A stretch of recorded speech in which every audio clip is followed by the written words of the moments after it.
Sound good? Is that okay? How many of you here have tried some form of meditation at some time or another? And how many of you meditate pretty regularly? Yeah, it's an interesting thing. I'll ask a question, I'll say, how many people try and eat healthy food? And how many try and eat healthy food regularly? Everybody's hand goes up. How many people exercise? How many people exercise regularly? How many people meditate? How many people meditate regularly? So this afternoon, I'm going to talk to you about the science of meditation.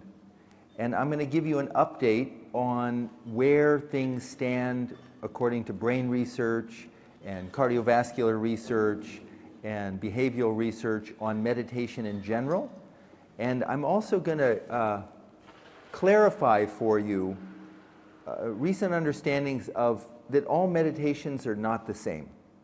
For the longest time it was thought, oh, yeah, I meditate, I jog, I listen to music, I paint, I breathe deeply, I lie down on my back and imagine things, I listen to guided meditations. And it was all thought for the longest time that that was all basically the same. It didn't matter what you did as long as you did something.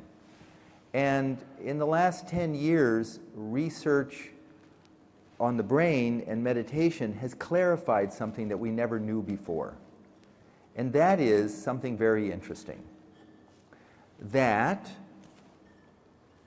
we've known for some time in science, and I'm plunging into science, then I'm going to tell you a little bit about myself, then I'm going to talk something more interesting about meditation, and then I'll take questions. But we've known for a long time that every experience changes the brain in a distinct way. So if you listen to heavy metal music, then it changes your brain in one way. If you listen to classical music, it changes your brain in another way.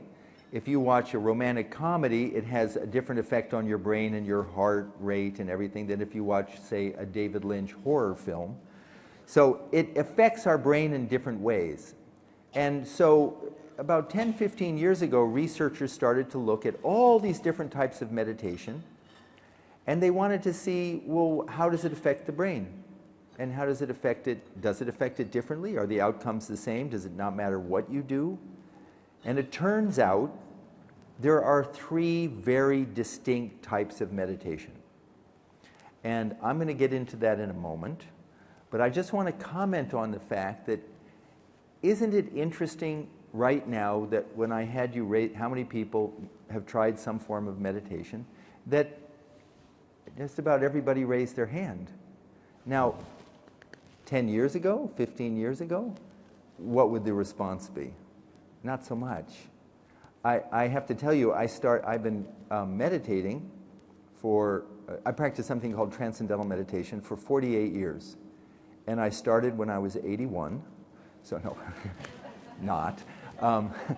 But I've been meditating, I started meditating at 18 years old, and I became a teacher of the meditation when I was 21.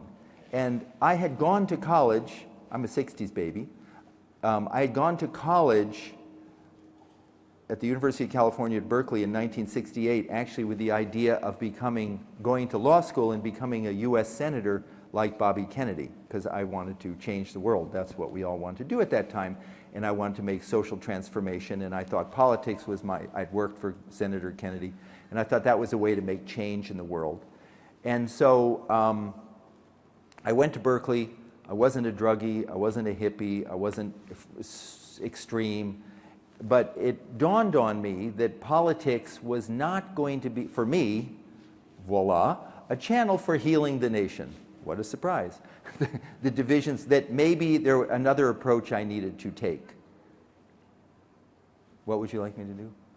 Oh, okay. So I thought education, and I thought I'll do educational curriculum. I'm getting to meditation. I'll do educational curriculum, and I'll start working. I was really wanting to work with inner city school kids, and I'll start empowering kids with knowledge and a distinct curriculum starting in kindergarten or preschool, and empower them so that they could handle all the changes and upheavals in their lives and rise above it. And as I was going to school and working full-time, and there this dates me, Army tanks parked outside my door because of the Vietnam War. I was a pretty stressed character. And a friend of mine said, Bob, you should learn something called Transcendental Meditation. Now, I trusted this guy. Most of the people I knew at that time I didn't really trust, but he was a down-to-earth guy, solid guy. And I said, Peter, first of all, Transcendental Meditation is not even in my vocabulary, and I got enough issues with my own religion, and I don't need to get another one. And he made it very clear that meditation was not just a generic term, and that this meditation in particular was not religion, not philosophy, and that I could learn it. It would have very practical benefits for my own health. So I learned it. Skeptical as you, I'm still a very skeptical person. Was born in D.C., so it comes to me. I'm a cynic too, so it's like it comes in my blood. But I learned it, and one of my first thoughts, when people learn to meditate, they think, oh, I want to get enlightened, I want to all this stuff. And my first thought was, oh, I'd like to teach this to inner city school kids. So that was 1969.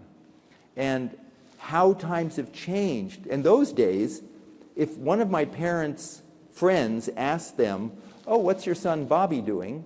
They call me Bobby. And they'd answer like this, teaching meditation.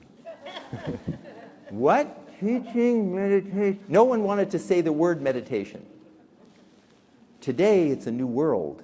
Today, it's offered in banks and businesses and professional athletic teams. And I head up the David Lynch Foundation, and we have provided, our whole purpose is to provide TM, or Transcendental Meditation to at-risk populations. So in the last 12 years, we provided to 500,000 inner city school kids attending underserved schools, to veterans and their families who suffer from post-traumatic stress disorder, and women and children who are victims and survivors of domestic violence and sexual assault.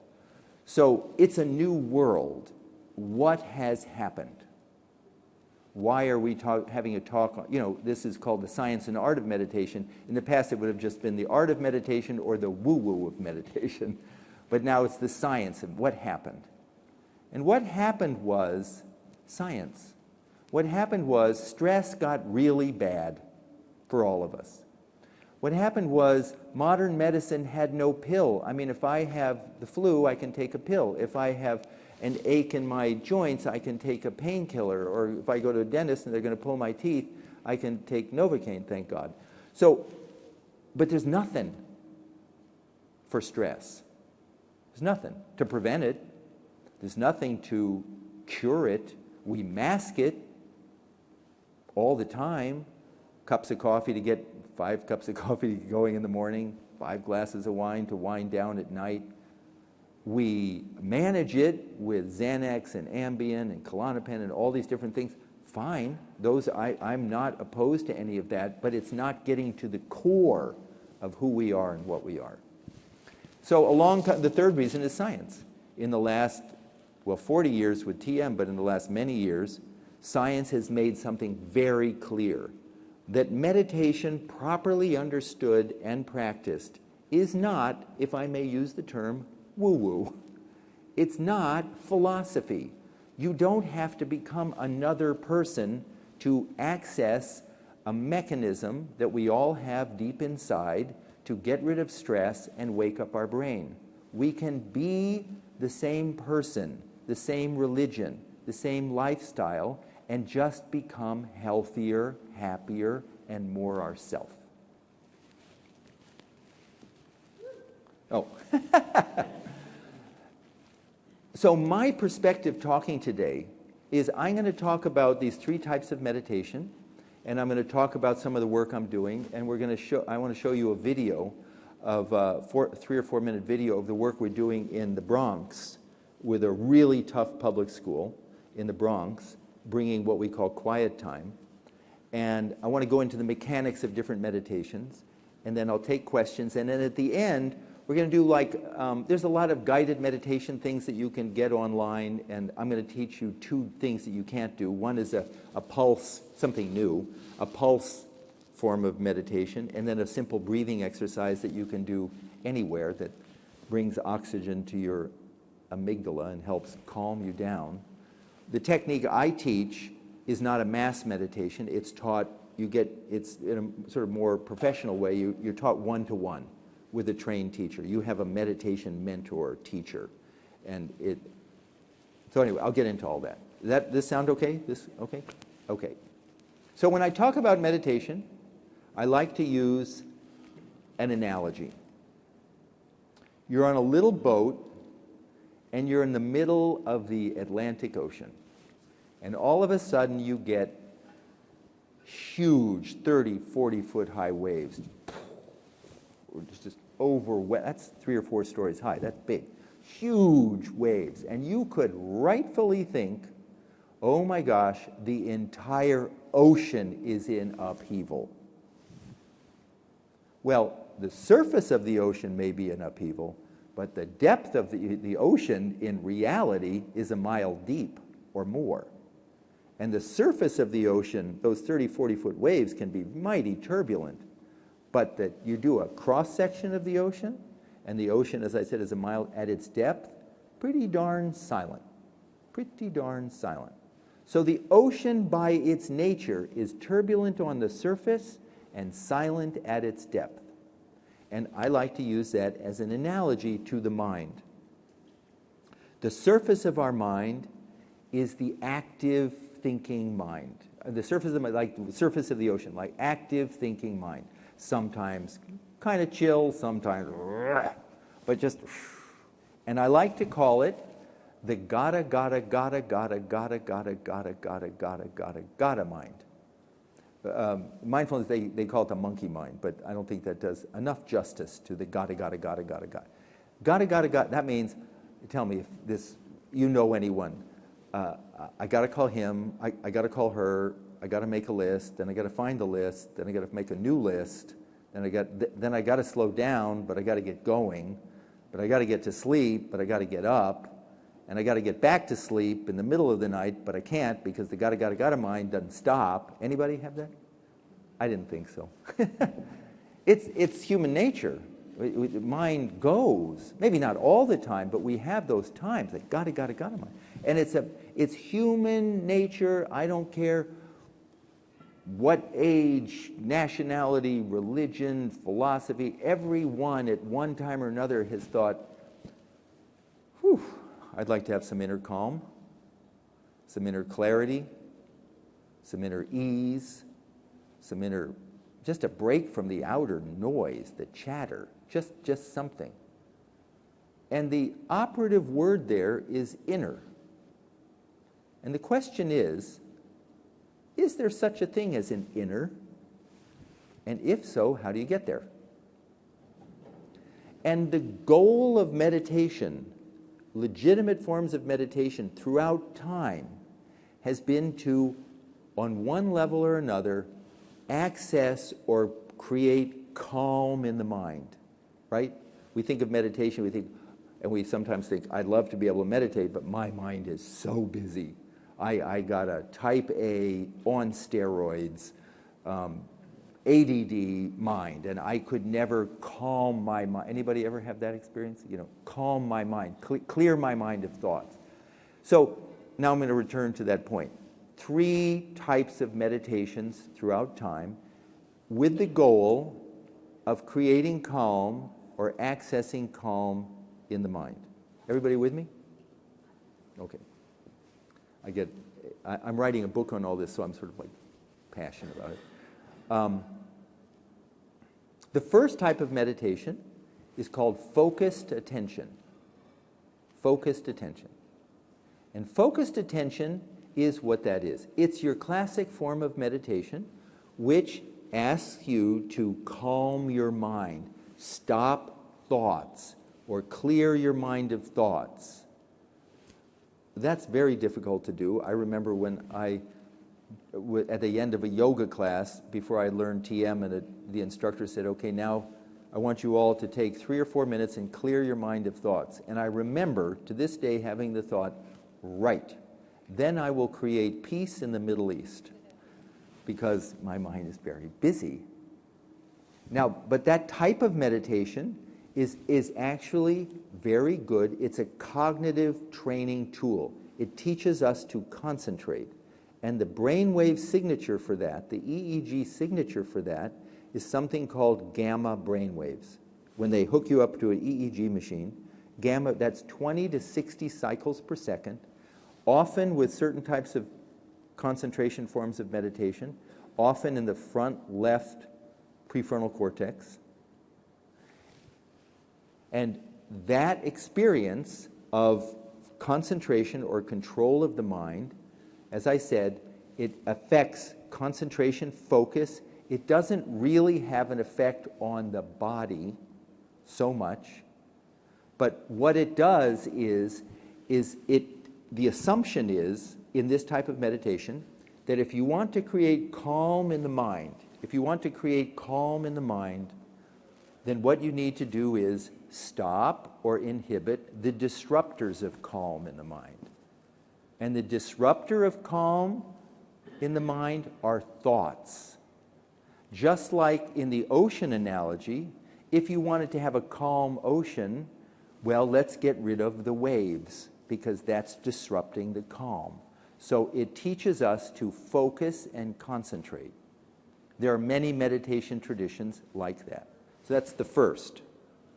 The second approach to meditation is called open monitoring.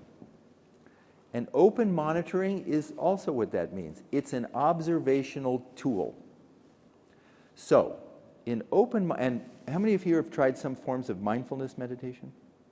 Yeah, I also practice have learned mindfulness meditation. I'll pause here by saying, this is not about what techniques are better. This is about, siloing is not a healthy thing. This is about understanding different approaches and utilizing them for their outcomes. So many mindfulness techniques are used in this open monitoring. And open monitoring is, I said, observational. It's to allow us to become in the present. And where there's calmer in the present, there's no calm if I'm remembering an argument that I had 2 weeks ago with my best friend, and that's bugging me. I could be in the most beautiful place in the world, and I'm not there because I'm still back in that conversation from 2 weeks ago. So content is the disruptor of calm. Not the thoughts themselves. A thought about Joe, just to sound Joe. But if Joe done me wrong, then the content of Joe is the disruptor of calm. And so open monitoring teaches us to dispassionately experience thoughts, feelings, moods, our environment. That's mindfulness, to be present. And mindfulness or open monitoring creates something called theta brainwaves, which are 5 to 7 cycles per second, which are sort of a dream onset, and also alpha 2, which is a reflective state. Open monitoring is a wonderful and proven tool for a coping mechanism. It's the middle of the day and things are really tough, and you're at your desk or you're with the kids or you're somewhere and you're upset and you feel like things are starting to peak, and you take 2 minutes and you breathe deeply. You take 2 minutes and you just observe.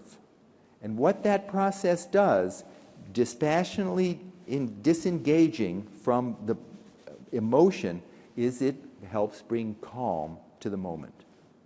It's like observing waves, not trying to stop the waves, but not getting riled up and worried that I have waves, because life is filled with waves and I just watch it, and I'm anxious, so I don't get anxious that I'm anxious, I just watch my anxiety. And there's many, many different mindfulness techniques. As you may know, there's mindful eating, mindful sleeping, mindful walking, talking. Google offers mindful emailing, so you don't fire off you just have a moment so you don't fire something off at the wrong time. And so a good coping tool. The third type is called self-transcending. And self-transcending includes something called Transcendental Meditation, TM, which I teach, and it has a completely different approach, which is supported by others, the others, and those others too have their own approaches. You don't mush them together. But self-transcending has this hypothesis. Just like the ocean has waves on the surface and silent at its depth, in self-transcending we hypothesize that I may have all these thoughts and noise here, but that every human being right now, every one of us in this room and watching this, every one of us right now has a level of our mind right now deep within where the mind is already calm and settled and peaceful and wide awake. That's just the hypothesis. And that the technique of transcendental meditation, self-transcending, allows me to effortlessly settle down and access that inner calm. Now, I said to you, and it's an interesting thing because, like, I've been teaching TM for 45 years, meditation for 45 years, and I'm probably like the least likely meditation teacher you're going to meet, in a way, if you think about what meditation teachers might be. Because, as I said, I'm a skeptical guy. I'm not into just, I love evidence, I love science, I love what goes on in the brain, I love all of that. And so, you could rightfully be thinking, if you're like me, as I'm saying, oh, this self-transcending gives access to this calm deep within. You could think, well, I never met this guy before.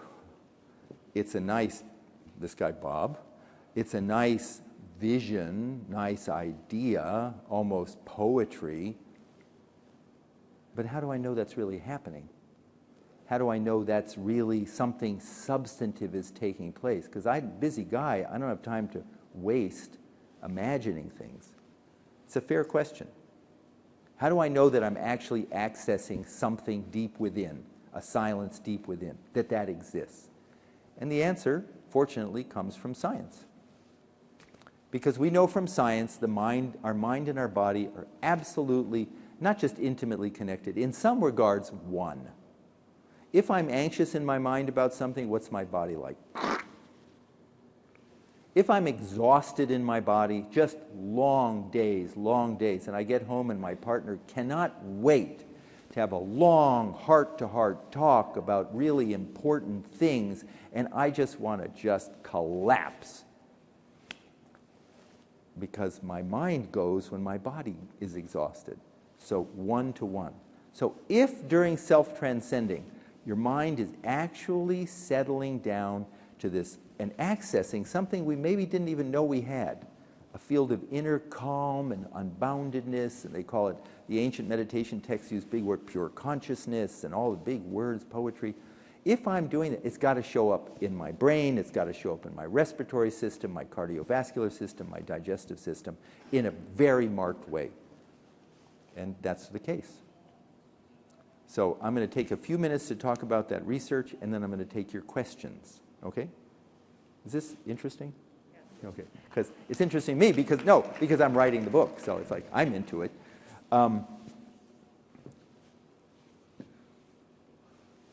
When the excited thinking mind settles, when it settles down, this is what happens.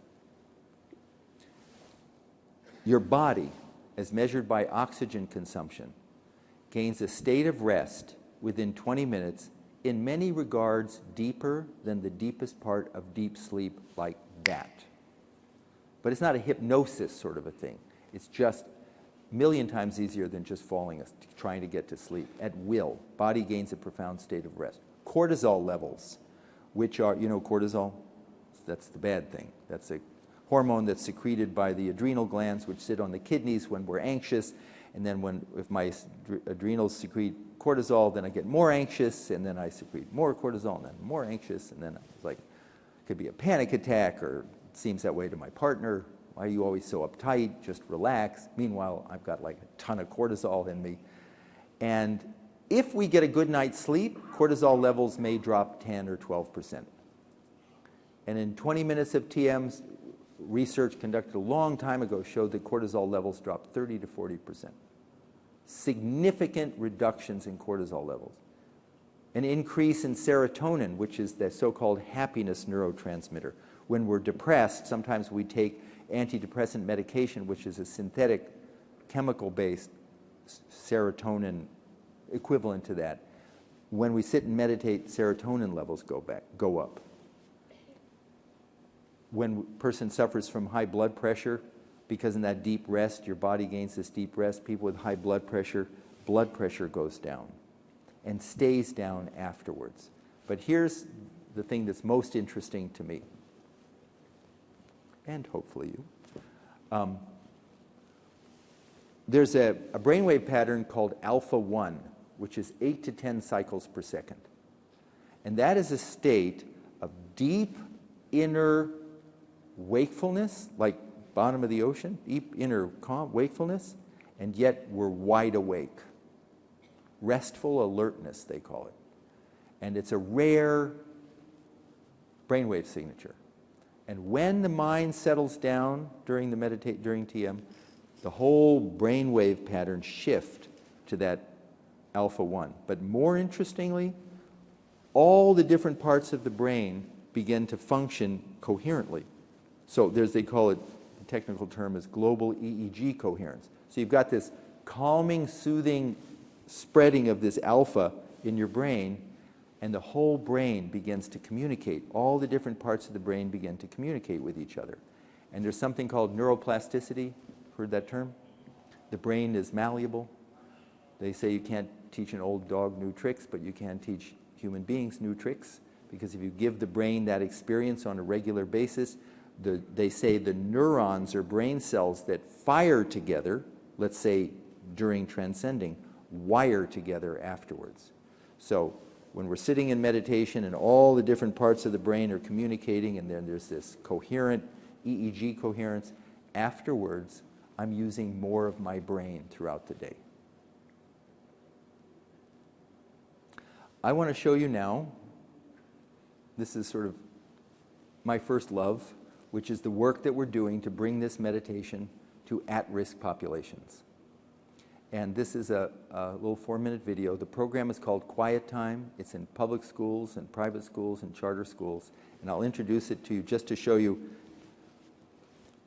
2 years ago, we've been teaching in schools for 10, 12 years, but 2 years ago, the University of Chicago Crime Lab, which is one of the premier independent research institutions, sent out an RFP, a request for proposals, to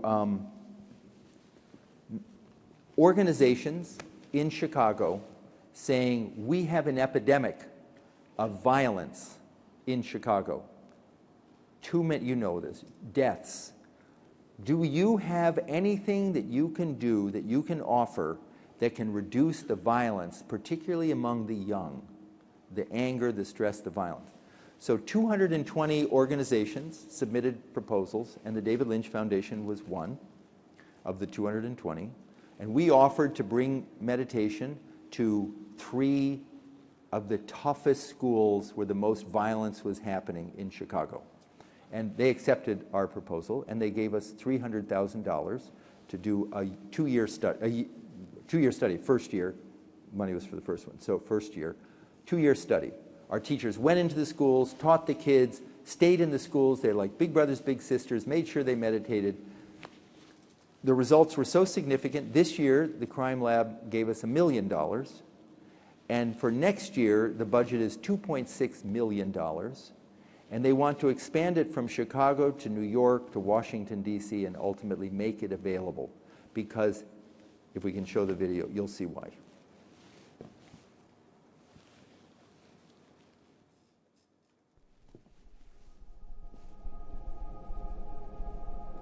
This is a rough neighborhood. And it becomes a struggle for a lot of the kids. It becomes a struggle. There's a lot of angry people in the Bronx. When I'm with my friends, I always make sure we're looking around because you never know, things happen. They're dealing with a difficult home situation because of drugs, because of alcohol, because of abuse, because of broken families. What they've internalized is that they're not good enough, they're not smart enough. They walk in the door feeling like they don't have a shot. You know, college, for most of the people here, that's their only out. And if they don't really seize that opportunity, it's possible bad things can happen.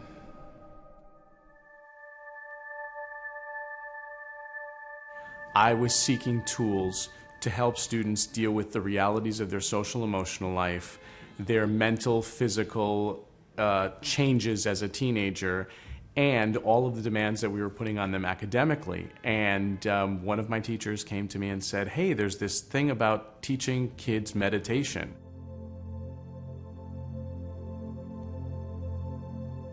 When I first heard about quiet time, I did not like it at all. But when I first tried it, it came so easy to me. All teenagers, when they come into school, first period, they do not want to do nothing. They just want to sleep. It does give you rest to regenerate like a battery. Before, I held everything in, and when I couldn't take it anymore, I took it out on somebody else. Now, it just goes away now. Even the teachers, when they do quiet time, they don't want to take things out on us for saying the wrong thing. It's like they're more calm also. I think the focus has definitely gone up. The students are way more in tune with what they have to do. People's grades are going up, their behavior's changing, and there's just a better atmosphere around the school because everybody seems a little bit happier. After the first meditation, I said I feel like a brand new person. I remember the beginning of freshman year. I used to do bad in school. I was getting grades 60s, 70s, probably 80s sometimes. And then I got introduced to meditation, and my grades went up to 80s and 90s. What starts to happen is students start to discover within themselves endless potential. When I do quiet time, I close my eyes and I feel like all the stress is just leaving my body, all the situations and problems are just clearing out. My friends were like, you're so calm now, you're not stressed out about anything. I was like, yeah, it's this quiet time, it's so wonderful. It really has helped me a lot. If you're going through problems at home or even problems within yourself, a couple of my friends, they have suicidal thoughts sometimes. So any problem in general, it is worth it. I feel like it could save somebody's life. It could be the difference between that child getting into an altercation after school. It could save lives across the city. Now we're actually getting students to apply to top-tier colleges, making that dream a possibility. I always tell the students, when you see for yourself what I see for you, when you see in yourself what I see in you, then I'm doing my job. I believe that meditation is a tool that every single human being should have, just like we teach students math and science and social studies and English, and just like we mandate physical education, we need to teach students transcendental meditation. This is something that should be foundational in education.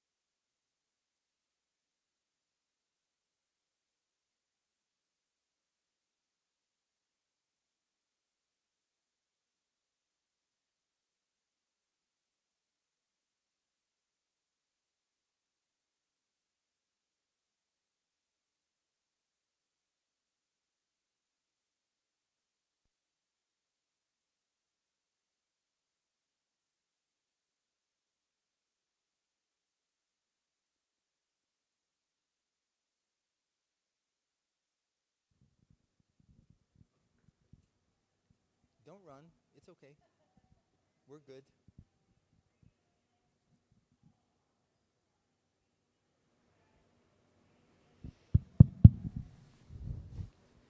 Isn't that kind of amazing to see kids like that?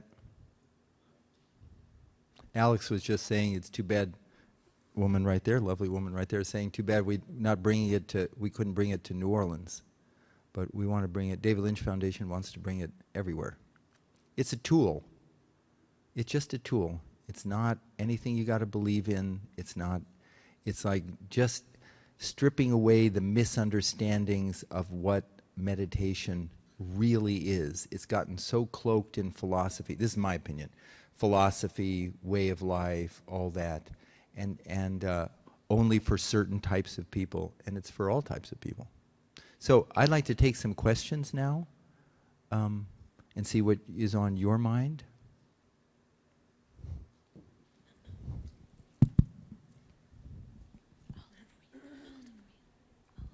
Thank you. I'll be brave and throw out the first one. I do mindfulness meditation and have for some time. How does the practice of TM differ from mindfulness? So mindfulness why don't you describe what your mindfulness practice is? Because the thing is there's so many different mindfulness practices. Yeah, that's true. You're so right. What is it that you... Well, I do a variety, and I normally break it down into 3 to 4 20-minute sessions a day because I'm so stressed out that I don't have a whole hour at one time. I don't really use as much as far as the eating, mindfulness eating and all of that. I do a little bit of guided, but more mine is breath work. Mm-hmm. And rather than, I do some walking if I'm out in nature. So I know that with mindfulness, it's the focusing in of the breath right. Primarily, and that's what I practice. So you could even say Transcendental Meditation, since mindfulness technique is such a huge umbrella of just about everything is mindfulness, then this is another mindfulness technique that brings the body profound relaxation and wakes up the brain. I'll tell you what we do. So how do we get from here to here? Because if I didn't know what to do and I just closed my eyes, I just want to open my eyes again. I want to watch. I was going to say I want to watch the news, but probably I don't want to watch the news. So how do I get from there to there? Well, unlike other approaches, philosophies of meditation, which says the mind is a monkey and just wanders aimlessly and you need to stop it, and that's very hard to do, the insight or the perspective on self-transcending is not that the mind is wandering aimlessly, but that in fact it's the nature of the mind to be drawn to something more satisfying. You're sitting in a room and you're listening to some really wretched music. You know, some young person's lousy, my nephew's there, so some really bad music. And then all of a sudden in the other room, like some unbelievably great, you haven't heard it before, it's like the best music ever. Where does your mind and attention naturally get drawn to? You see, turn that off, turn that up. Or, I'll give you another example. You're at a cocktail party. I'm sure this has never happened to you. You're stuck in a corner in a dreadful conversation with just somebody, and there you are, and you trying to be polite, and you're making eye contact, and it is just numbing you, and there's no escape. I'm sure it never happened. 5 feet over there, a bunch of people gather in a really interesting conversation, maybe even telling a joke. So this is a sob story. I mean, I feel sorry for the person, but this is like going on and on. And you're just your attention keeps going over to that, and you're hoping you're not going to laugh at the wrong time of this person's story. But your attention is drawn to something more satisfying. Or you go on a vacation and you bring 2 books. And one of the books is just terrible, and you can't get past the first page, and the other book is just fabulous, and hours go by. So I say those 3 examples: your attention being drawn to music, your attention being drawn to a conversation, your attention being absorbed in a book. The natural tendency of the mind is to be drawn to something more satisfying.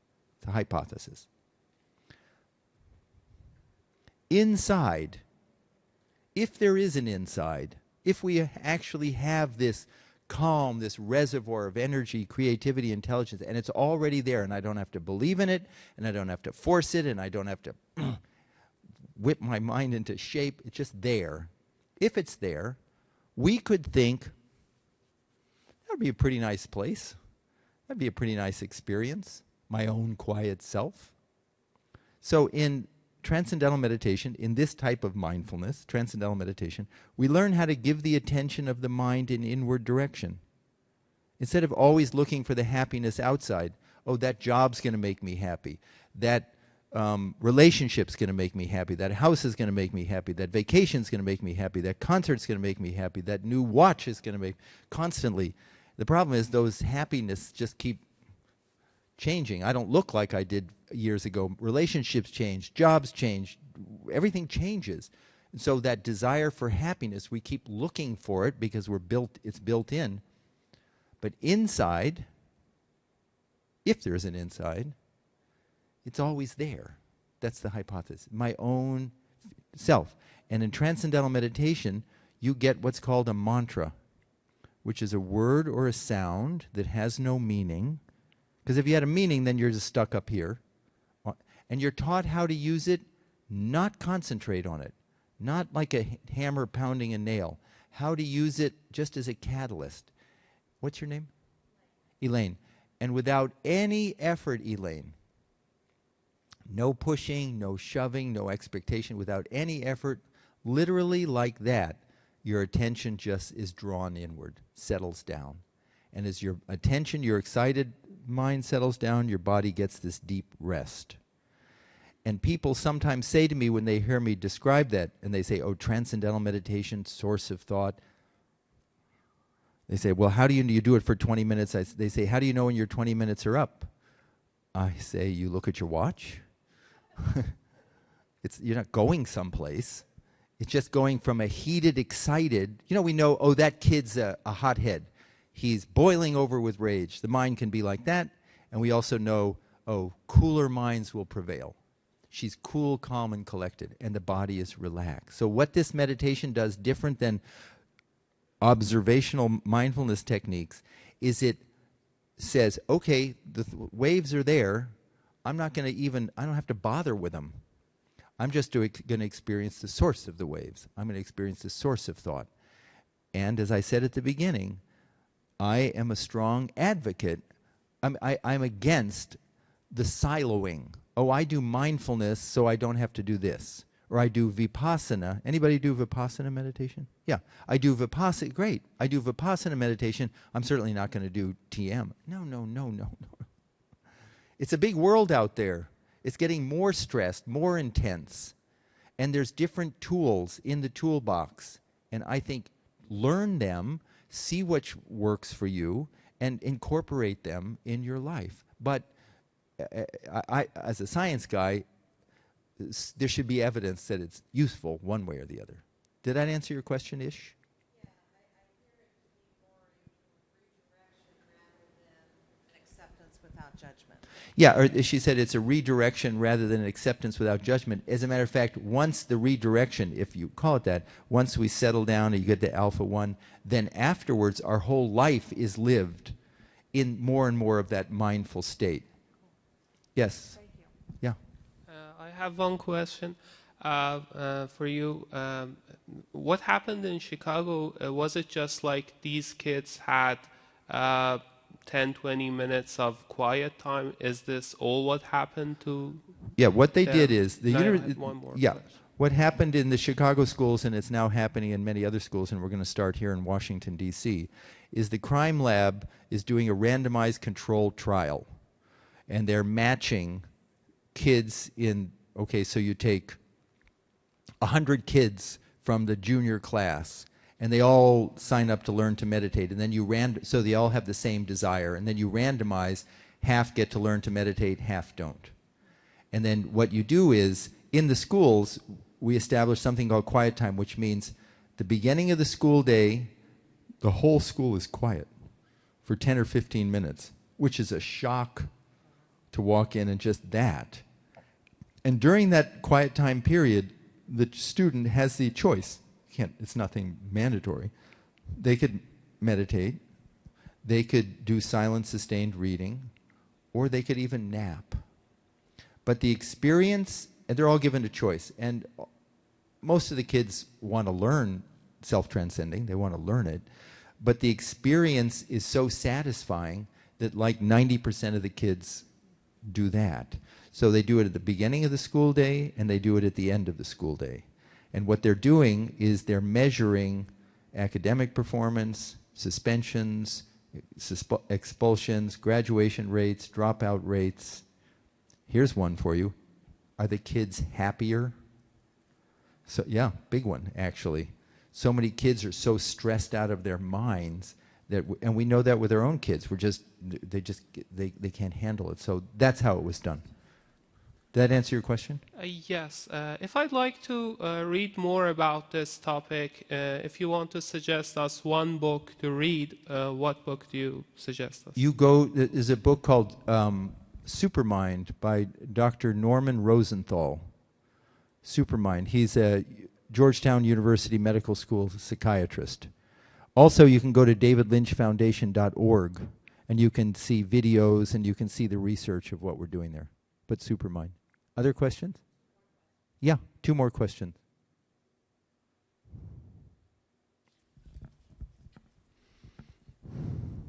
That's Reese doing a great job hustling that microphone around.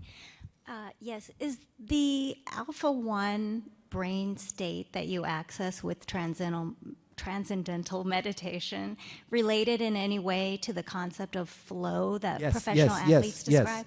Yes, but not just Alpha 1, but the coherent Alpha 1. So right now, you could have, in waking state, you could have many, you could have electrical activity of the brain, and it's disjointed and disconnected. And as a matter of fact, this part of your brain is the frontal lobe, prefrontal cortex, and that's executive functioning. It's the size of your fist, is right behind your forehead.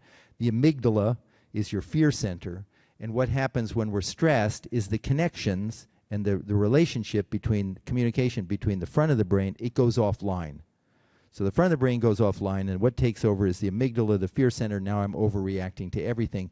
And that's why the experience, I feel crazy, I'm scattered, and brain waves are not coherent.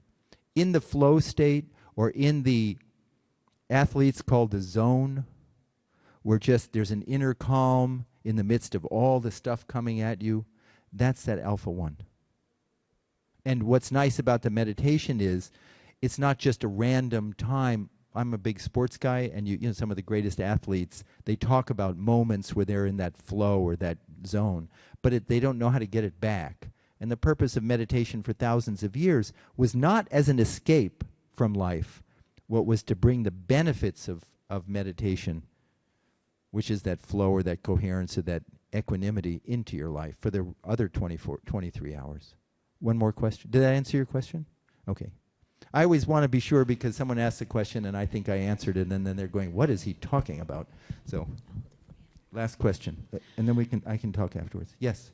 So, are there any particular times of day that you recommend in terms of meditation? And yes. For those of us that live in the world of apps and modern technology, are there certain apps that you recommend that would help you practice TM? So meditation, at least self-transcending, is traditionally done first thing in the morning. You get up 20 minutes earlier, and people go, are you out of your mind? But in fact, the rest that you gain during the self-transcending is actually, in many regards, deeper than the sleep. Because the last hour or so of sleep, your body is getting ready for activity, so you're sort of coming out. So you do it first thing in the morning, and then you try and do it ideally sometime from 2 o'clock on until, ideally it's before dinner. You don't want to do this right before bed because it's energizing. It's relaxing, but it's energizing. As far as apps go, as far as I'm concerned, I feel the jury is out. There's a lot of them, and there's a lot of people, and people do get benefit from them. And I'm not judgmental. I'm just sort of telling you my experience. I haven't seen any peer-reviewed research replicated that shows this actually changes in a substantive way brain functioning after the experience. Because this has to be about how you feel afterwards. It's not just how you feel during. It's got to be, does it inform the rest of our life? And I have yet to see that. So I think with more research and more money going towards research, the Department of Defense gave us $2.4 million to do a study on TM and post-traumatic stress disorder among veterans. And the results are just coming out now that shows that meditation is more effective than the gold standard of treatment for post-traumatic stress, which is something called prolonged exposure, where they just show the veteran traumatic experiences over and over and over again. So to answer your question in brief, which I didn't, jury's out. But if that's what you have, then try it. But know that there's a lot more. So, yeah, okay, one last question. I'm going to sneak in, yeah. How do you do transcendental meditation? So what you do is, so it's taught, and if we have time, I'd like to do, anyway, it's taught, as I said earlier, unlike sort of more generic or mass meditations like you might do a guided meditation, something like that, which you can get online. This, and those are fine, but this is taught, as I said, one-to-one with a trained teacher. If you're interested in learning, I can give you my email address. It's a nonprofit organization. You can go to tm.org or davidlynchfoundation.org. Find a teacher and learn from the teacher. It takes about an hour a day over 4 days. I'm not here to sell TM, but what I am here to tell you is take the notion of evidence-based meditation very, very seriously. The impact of stress on our lives is more devastating than we ever thought. And it's hitting our kids in ways, they say that the child's brain is being sculpted for the adult brain. And if that child is anxious, if that child is not sleeping, if that child is nervous or depressed, that's the brain of the adult, again on steroids. So take this seriously, research. Don't just sort of say, well, I'm just going to try this. Ask to see the research. If you had an illness, you wouldn't just take some medicine because it's sort of a trend. You'd want to know, does it work? And find something that works for you. But that's my message. There's good stuff out there. There's evidence behind them. They're legitimate. If you're doing it, practice it. Take the time out. Do it. Take it seriously. And expand your sphere. Try other things as well. So I'm going to wrap up now, I guess. So, 5 minutes? Okay, then why can't I ask another question? Have another question? Okay.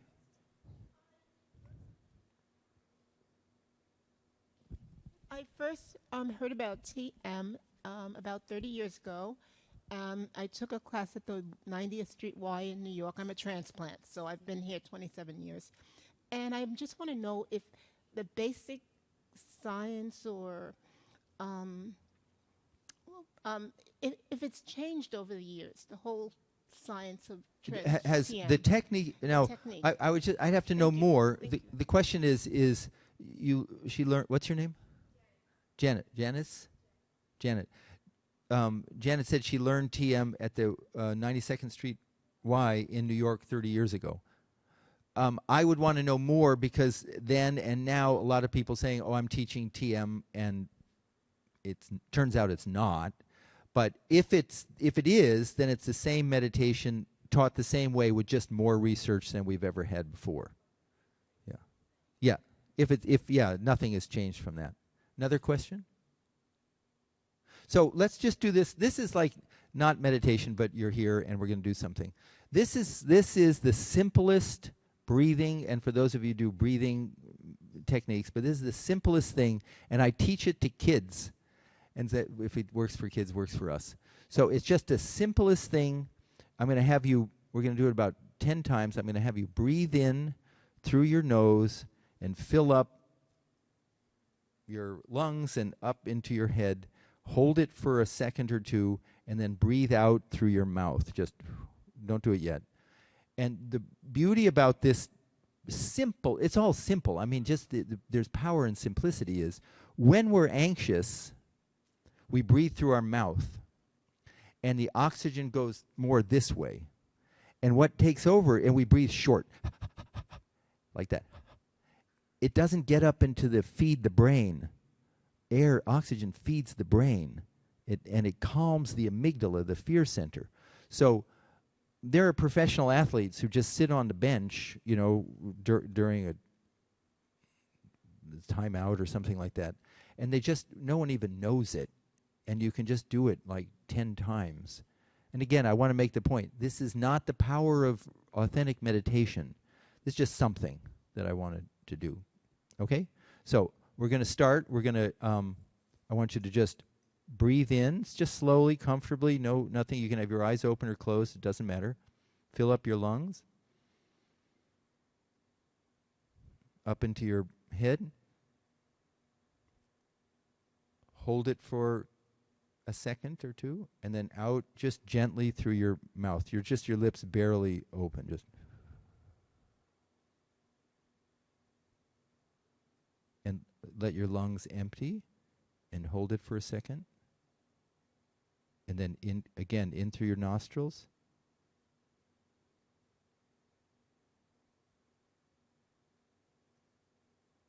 Hold it. And then out through your mouth. Letting your lungs just deflate. You can do this on your own. Just let all the oxygen, air just flow out. Hold it, and then back in. Going to do this for about 2 minutes.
Okay. You can open your eyes, or you can. Thank you all very much. See, that was just 2 minutes, and it's amazing. You're just taking that time to bring. Could you feel that? Just some nice. Bring oxygen up into your poor little oxygen-starved amygdala, just going overreacting to everything. So thank you all. I really enjoyed speaking to all of you. Thank you.